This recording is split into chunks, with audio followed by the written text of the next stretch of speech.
Je dis merci. Jésus-Christ de Nazareth, nous sommes pour toi. Nous sommes dans ton royaume, Seigneur. C'est par ta grâce que tu nous as sauvés. Nous voulons obéir à ta parole. Nous voulons, notre Dieu, notre Père, faire ta volonté pour que le monde sache que nous appartenons à un Dieu créateur des cieux et de la terre. Le Dieu de notre salut, je te dis merci. Ce matin, je sais que tu es déjà là, tu es déjà au rendez-vous, que c'est toi qui vas me conduire par ton esprit. C'est pourquoi je prie pour que Père éternel, que ce lieu soit une journée d'une miracle folle de l'Esprit Saint, au nom de Jésus. Père éternel, que tu déploies toi-même ton armée céleste pour nous assister, afin que Père éternel, que tous ceux qui veulent attaquer l'Église tombent au nom puissant de Jésus-Christ de Nazareth. Je confie donc la direction de ce culte, la louange, l'adoration, la prédication, les proclamations, les offrandes, les instruments, les instrumentistes, le pianiste, les chantres et tout le peuple de Dieu, afin que mon Dieu me croit que tu nous conduises dans ta volonté. Au nom de Jésus, je prie, mon Dieu, mon roi, pour que toute caméra dressée contre tes vraies églises soit calcinée. Au nom de Jésus de Nazareth, la tête tremble, pour sa bouche engloutir tous ceux-là qui viennent pour attaquer l'église, dont tu es le chef suprême. Au nom puissant de Jésus, nous disons Amen.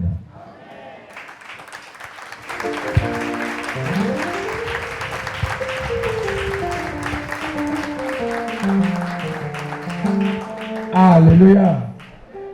Bien-aimés, je vous salue au nom de Jésus-Christ. On ne peut pas vendre, ne vendons pas à cause d'un seul jour. Tu vends 1000 jours. Bien-aimé, ce n'est pas normal. Un seul jour de satisfaction, tu vends tout ce que Dieu t'a donné.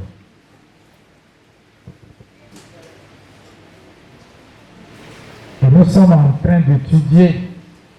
Bien-aimé Béana, je te loue parce que le Seigneur a dit de louer ceux qui méritent.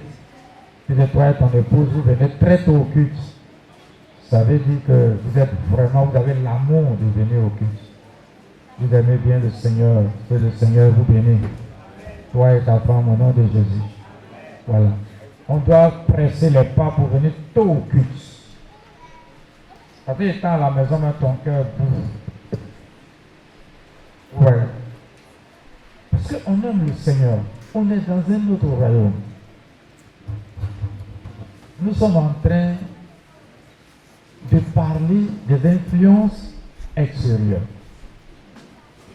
Ce qui peut te donner une infection mentale. On peut avoir une infection mentale. C'est-à-dire, le fait que tu es sorti ailleurs et ce que toi tu faisais d'habitude avec ton mari et ta femme, ça t'infecte ton mental. Vous voyez. C'est pour cela qu'on ne doit pas s'intéresser aux revues bien-aimées.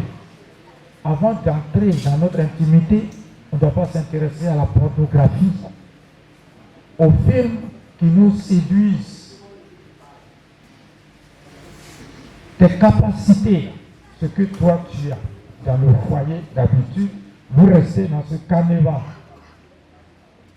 Lorsque vous sortez et que vous tombez dans l'influence du dehors, ça va perturber votre foyer. La pornographie, ceux qui fréquentent des hôtels, c'est pas bon. C'est influence extérieure. Bien aimé. Tu es rentré dans ton foyer avec le teint noir. Tu veux devenir teint clair. C'est une influence de l'extérieur. Tu n'es pas né clair. Reste comme ça, tel que tu es né. Alléluia. Alléluia. Au moment où tu es descendu de ta mère, tu n'avais pas de traces, ce qu'on appelle tatouage. Ce sont des influences de l'extérieur. Tu déchires ta peau. Est-ce que tu te sens même à l'aise?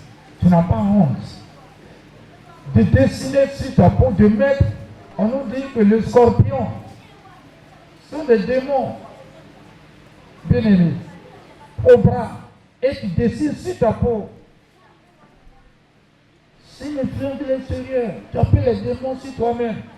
Vous avez, et puis même, tu es chrétien et tu sors avec ces personnes-là. Parce que pour effacer ça, c'est difficile. C'est ce qu'on appelle. Et tu es déjà dans ton foyer et tu dois fabriquer ton nez. C'est influence de l'extérieur. Le Seigneur sait pourquoi il t'a donné ce que tu peux supporter. Tu es ton derrière. Tu veux aller augmenter. Ça, ce sont des expériences. L'autre, il a ça, c'est pour elle. Elle supporte ça. Un point. Vous n'avez pas le même poids. Oh, vraiment. Moi, je ne comprends pas. Alléluia. Alléluia. Et les gens souffrent. Franchement, peut-être tu as grossi comme ça après plusieurs piqûres. Mais si toi, parce que moi je n'étais pas content. Je connais un ami on a joué ballon ensemble quand on était jeunes. Et puis sa fille, elle venait jouer à la maison de ses parents, son papa arrivé du village. Elle était bien mince, elle vient là. Bon, tout était gros sur elle. Et puis elle voulait nous casser des chaises. Comme mon ami là, c'est un ami d'enfance. J'étais fâché, mais j'ai eu honte. Sinon j'allais, moi je parle. Hein. Un point. Ce sont des influences de l'extérieur. Ce que Dieu t'a donné là. Le laisse comme ça. Mon papa était mince. Mon papa n'était jamais gros. Pourtant, c'est quelqu'un qui était propre. Vraiment, c'est quelqu'un aussi qui se nourrissait bien. Mais le reste, je suis mince. Je me plais dans mince.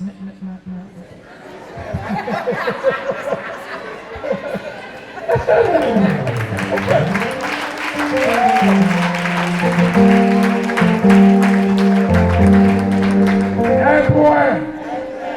C'est tout qui te plaît comme ça. C'est pas la peine d'aller ajouter d'autres choses. On est chrétien, on doit rester content. Je suis mince, et comme ça je suis. Si j'ai trop grossi, je vais à 63 kilos. Sinon, moi, c'est 59. Depuis je suis né, je ne grossis pas.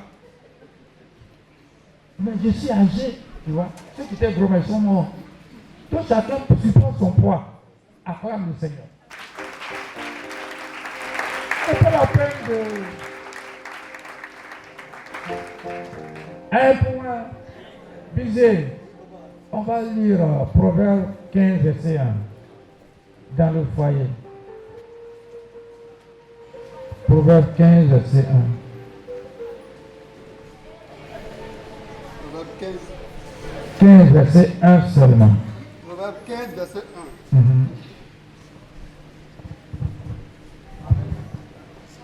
Une réponse douce calme la fureur. Oui, Mais une parole dure excite la colère. bien aimé. Un jour, je voulais sanctionner une de mes filles. Et puis la petite fille, elle a dit, papa, pardon. J'étais désarmé. Bien aimé, quand vous êtes dans votre foyer, vous êtes une femme. Et puis vous parlez avec douceur, avec amour. Maman, apprends. Quand tu parles à Franck, même s'il est fâché, il lève le ton. Et que maman apprend parle avec douceur. Est-ce qu'il te tape? Non, papa. Pourquoi?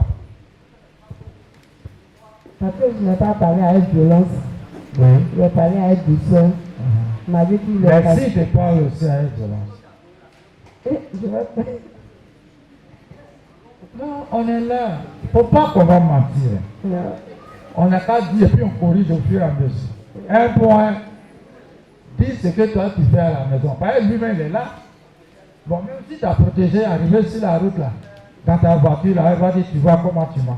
Parce que toi tu me parles avec violence. Et puis ça fait plus honte. Vrai ou faux? Mieux vaut qu'on dise la vérité ici. Et puis ensemble on corrige.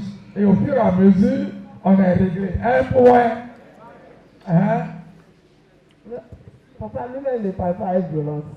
Tu as eu un bon mari, encore le Seigneur. Et il y a des maris qui parlent avec violence. Ils sont pleins même dans la salle. Ça fait que la femme elle a honte. Même devant les gens des fois. Donc elle est frustrée.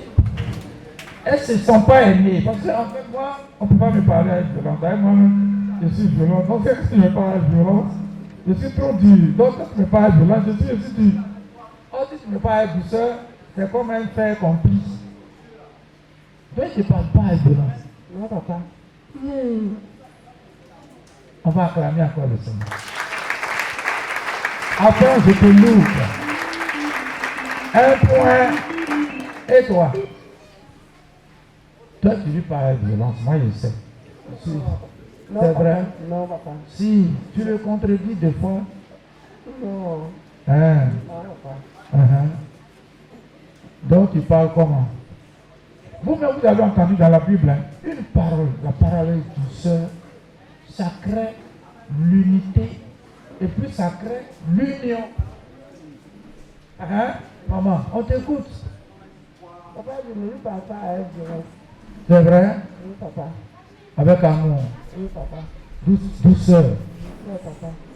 Mais c'est ma fille, je t'ai enseigné. Tout ce qu'on enseigne ici, là. Et si tu n'arrives pas à te bien comporter là-bas, tu n'as plus de versets bibliques là. Un point. J'ai surnommé un monsieur comme ça à la mission Baptiste là. Mais sa vie n'a pas été noble aujourd'hui ici. Parce qu'il n'y avait plus de versets bibliques. Donc tu parles avec douceur à ton mari. C'est comme ça qu'on doit parler avec douceur à nos maris et puis à nos femmes aussi. Un point. Donne le micro là à Madame Wassena. Elle va nous dire si Wassena nous parle, lui parle avec douceur. Les jeunes filles dans la salle, écoutez, hein, vous qui êtes encore célibataires, écoutez bien. Parce que demain vous allez partir vous marier, vous remuez votre tête là. Moi on ne me parle pas comme ça. Si tu me parles comme ça, moi je ne suis pas d'accord. On accepte pour se marier là. Si tu veux rester dans le foyer là, il faut accepter certaines choses. Oui, maman. Quand tu me parles avec douceur, c'est quelqu'un qui est très calme. Donc vraiment, je ne l'ai jamais vu s'énerver. Il est tout en train de rire, de sourire. Oui. Donc, mais ça là, on va faire 5 bons même. C'est-à-dire, on est en train de corriger les garçons qui parlent avec violence à leurs femmes. Maintenant, et toi-même? C'est toi qui parles avec violence. non, j'ai changé. Un point. Elle a changé. Toi, tu ne changes pas. Tu es là, tu me regardes. Arrivé ici, quoi. Arrivé à la maison, tu as changé. Oui. Pourquoi? Parle Parle, micro. Avec les enseignements, Oui. on apprend beaucoup. On apprend comment se comporter avec l'autre. Dans les relations de tous les jours, au travail, dans ma famille. Oui. J'ai compris que j'étais égoïste, j'étais autoritaire. Oui. Et que c'est moi ma décision qui doit passer. Et donc avec les enseignements, j'ai compris qu'il y a des choses qu'il fallait que je change dans mon caractère. Oui.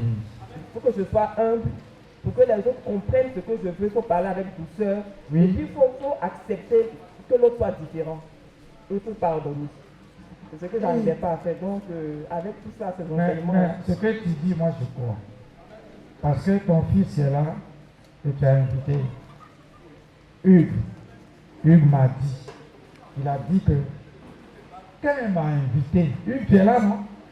Quand elle m'a invité, j'ai vu qu'il y a un changement à ma patronne. Donc quand elle m'a invité, immédiatement j'ai accepté. Parce qu'il y a eu un changement dans sa vie. Et ce qu'elle dit là, c'est vrai. C'est elle qui a invité. Elle était patronne de Hugues. Et Hugues dit que un coup, lui-même il a vu, lui aussi il était catholique, mais quand il a vu que elle, son comportement a changé, sa manière de prendre a changé. Donc quand elle a invité, immédiatement il est venu. Il m'a dit ça.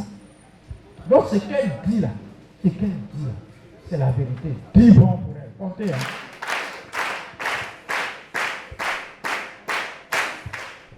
Et puis elle est en train de dire,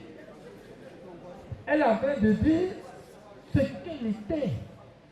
Parce qu'en fait, si on vous donne des enseignements que vous n'appliquez pas chez vous à la maison, c'est pas la peine. Elle est aussi de la même nature que nous. Comme Élie était de la même nature que nous. C'est la parole de Dieu là. C'est-à-dire que même si tu ne devais pas accepter, mais à cause de la parole, parce que si tu obéis à la parole, c'est à Christ que tu obéis. Bien aimé, ma fille, c'est vrai, Dieu, je crois, il y a un témoin, il y a eu un témoignage. Il n'allait pas te suivre. C'est vrai que tu étais sa patronne, mais il n'allait pas te suivre. Il dit que tout a changé. Lui-même, il dit, mais dis donc, où elle va là? Je m'en vais là-bas aussi parce qu'elle a changé. Alléluia. Les gens ne peuvent pas vous suivre à cause de votre comportement de tous les jours. Un point. Et je disais mercredi ici, la bouche de vos voisins sont restés comme ça à cause de vous. Parce que quand vous prenez chaque dimanche, Bible devant eux, et puis vous faites des histoires à la maison là-bas, ils vous entendent. Quand vous leur dites bonjour là, au moment où vous leur regardez pour leur dire bonjour, vous dites bonjour, leur bouche est tranquille, mais dès que vous tournez dos, tout ça. Parce qu'ils se disent qu'ils n'ont plus pour rien, mais il faut toujours parler ici. C'est ça. Donc à cause de vous, bouche des gens sont tordus, vos voisins. Je disais ça mercredi comme ça. Et c'est la vérité, ce qu'elle dit. Je te loue, ma fille, sois bénie au nom de Jésus-Christ. Autant elle vient d'arriver. Ça fait au moins, pas bien, le temps que nous avons mis ensemble depuis, mais toi tu ne changes pas. Ça veut dire que tu n'aimes pas le Seigneur, parce que si nous aimons le Seigneur, nous devons appliquer sa parole sur nos vies. Encore 3 points encore pour ajouter à 10 points. Ma fille, merci. Lydia, prends le micro.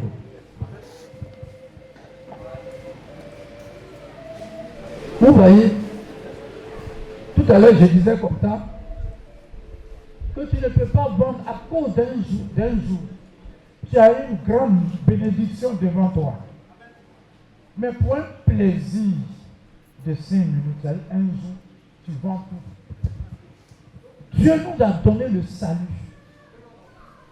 C'est un grand miracle, le salut.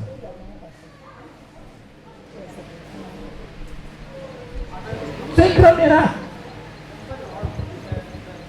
Bien aimé. Pourquoi c'est un grand miracle? Qui va m'expliquer ça? Disez.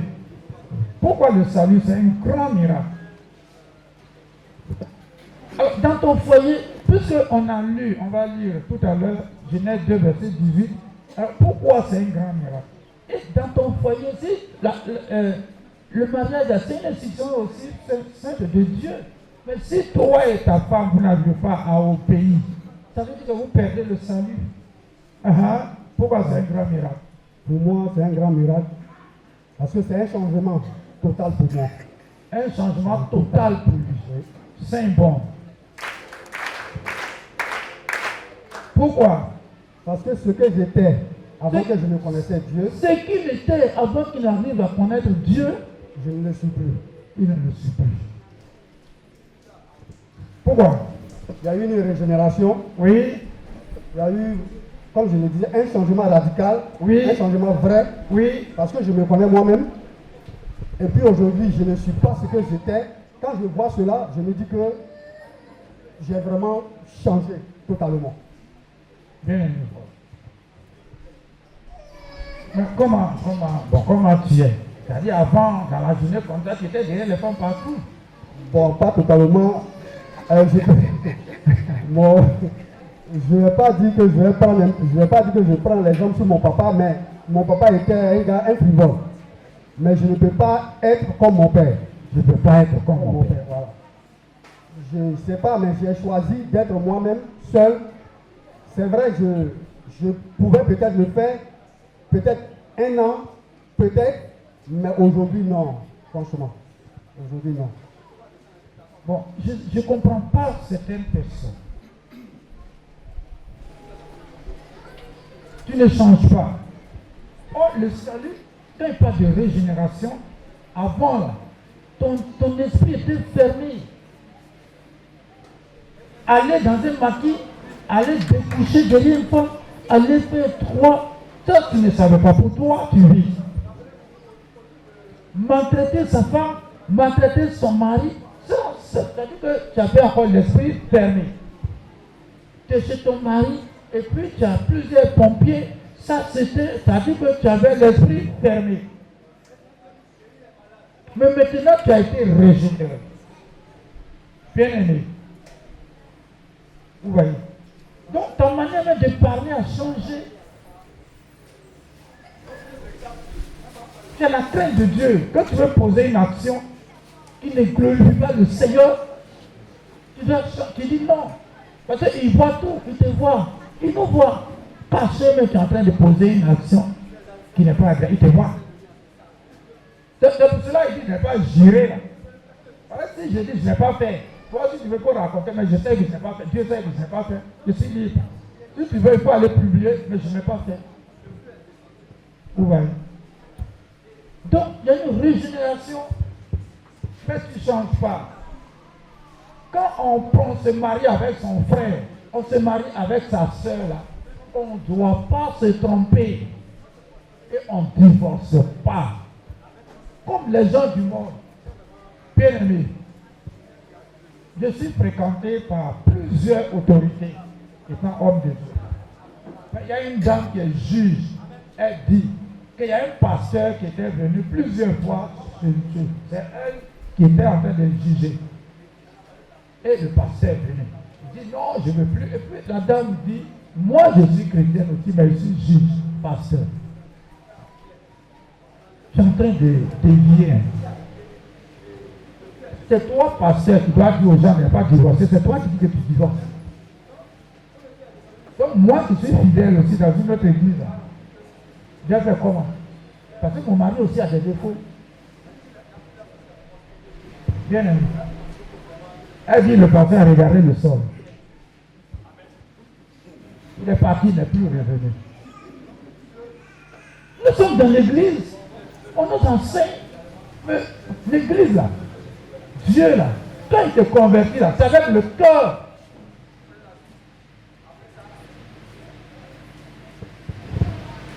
On sait le Seigneur avec décision de cœur. Tu avais le cœur. Les mêmes sensations que tu as, les mêmes sensations que l'autre a. Mais comme il veut obéir, il prend son cœur pour dire, je ne fais pas ça. Il y a notre volonté. Bien aimé.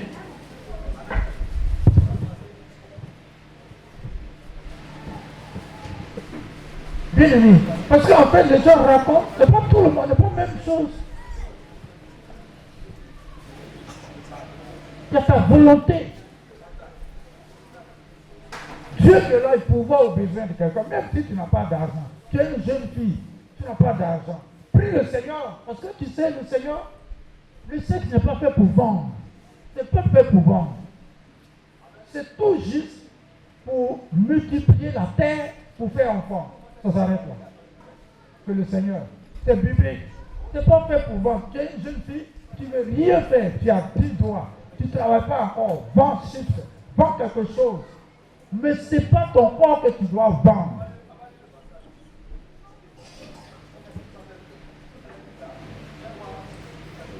C'est pas fait pour vendre. C'est pas pour le faire commerce. Peut-être que tu ne savais pas avant. Mais maintenant que tu as été régénéré, le sexe est sacré.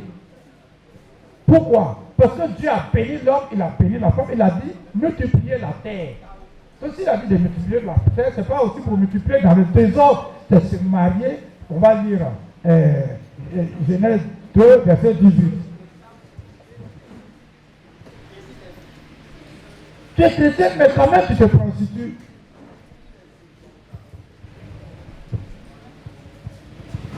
Et même encore dans le mariage. Tu es un homme, tu es ta femme, mais tu as plusieurs copines au dehors. Et même ce qui me fait mal est qu'il y a certaines personnes, quand elles arrivent dans l'église, bien aimées, il va parler à telle femme, il va parler à telle fille, il va parler à telle fille, dans l'église encore. Non, c'est pas la peine. Pour toi. Un point. Un point. Disait Genèse 2, verset 18. Genèse 2, verset 18. Oui. L'Éternel Dieu dit, Il dit, il n'est pas bon que l'homme soit seul. il n'est pas bon que l'homme soit seul. Je lui ferai une aide semblable à Je lui lui. ferai une aide semblable à lui. Ça veut dire quoi? Peut-être que toi, la fille qui a grandi là, tant que tu n'es pas marié, parce que quand il dit il n'est pas bon que l'homme soit seul, ça veut dire que tu vas te coller à quelqu'un, à un homme. Et l'homme et toi, vous allez vous marier. Il n'a pas dit que toi seul, tu vas chez quelqu'un là-bas, et puis j'arrête un peu, tu sors. Tu vas encore chez l'autre, et puis j'arrête, tu sors. Non, à ce moment-là, si moi tu es mon enfant, que quelqu'un t'a enceinté là, je te colle à lui. Un point. Donc tu viens à l'église, prends ton cœur, prie le Seigneur, fais quelque chose, Dieu là, il bénit quelque chose à travers quelque chose. Tu ne veux rien faire. Parce que tu comptes sur ta partie intime. Ce n'est pas fait pour vendre. C'est fait pour se marier. Et tout juste pour faire enfant. Voici le rôle que ce corps-là doit jouer. Alléluia. Alléluia. Dieu parlait à nos mamans. Hein. Parce que nos mamans là, avant quand elles avaient la ménopause, elles sortent. C'est fait pour faire enfant. Elles étaient vraiment inspirées. Donc elles vivaient longtemps, les gens vivaient longtemps, c'était à cause de ça. Après la ménopause, elles sortaient même. Elles sortaient avec l'eau de son mari. C'est fait seulement pour faire enfant. C'est pas pour faire se balader. Et puis, quand on dit que nous sommes un, ça veut dire que votre intimité, les relations sexuelles vous unissent. Donc c'est sacré. C'est sacré. Les relations sexuelles vous unissent. Et quand dès que tu sors avec quelqu'un, tu es uni à cette personne.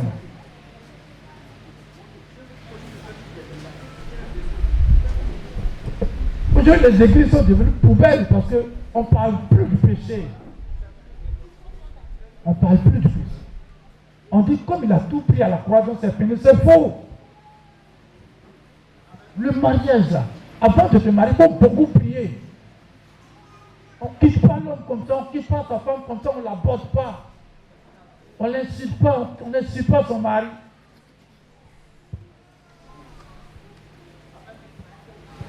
Vous voyez, Brika et sa femme, quand ils viennent là, les deux s'asseyent ensemble.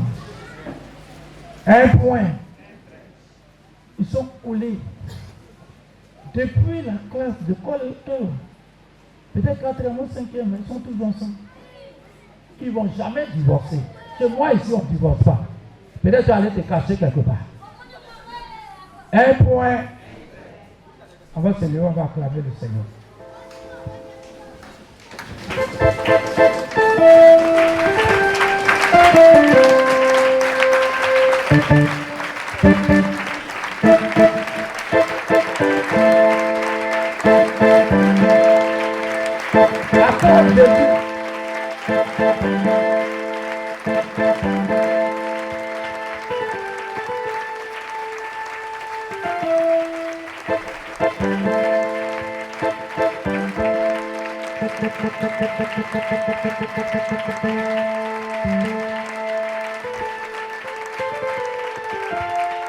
Alléluia. Bien-aimé, est-ce que tu es fier? Tu es fier de te déshabiller devant n'importe qui. Tu es fier que tu sois nu, la folle ou bien le fou qui est nu. Toi-même qui est normal, quand tu passes, tu ne les regardes pas longtemps.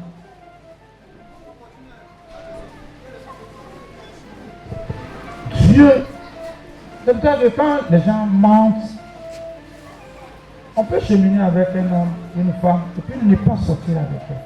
On peut même être dans une chambre d'eux, et puis ne pas sortir. Par contre, des mensonges, des gens, même quand tu es en voiture, et que tu vois une sœur de l'église, tu ne vas pas t'arrêter pour la prendre. Par exemple, la voix dans ta voiture, et on dit, j'ai vu dans ta voiture. Et puis ils étaient ensemble, deux sœurs. Mais Dieu sait ce que toi tu dis. Si c'est faux là, tu prends la malédiction en même temps. Donc on ne joue pas avec le sexe.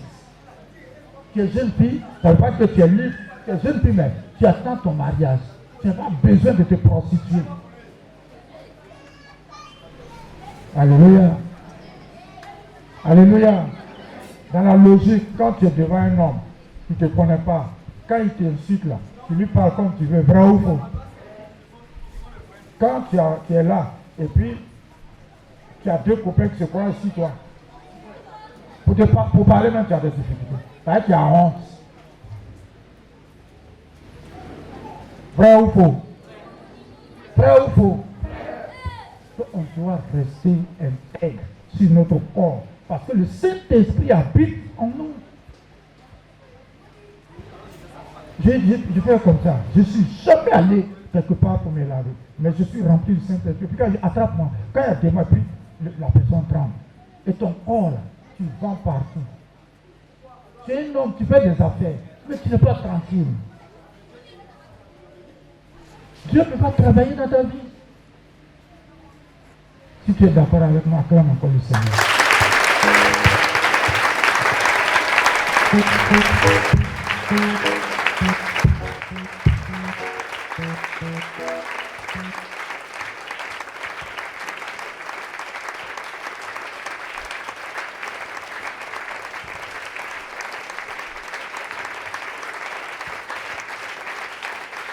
Est-ce que c'est une fierté? Est-ce que c'est une fierté de jouer avec son corps? Est-ce que c'est une fierté que tout le monde connaît ta nudité? Ce n'est pas une fierté. Le Seigneur dit que nous devons mener une vie de sanctification. Comme ça, lui, il nous utilise. On va lever la main.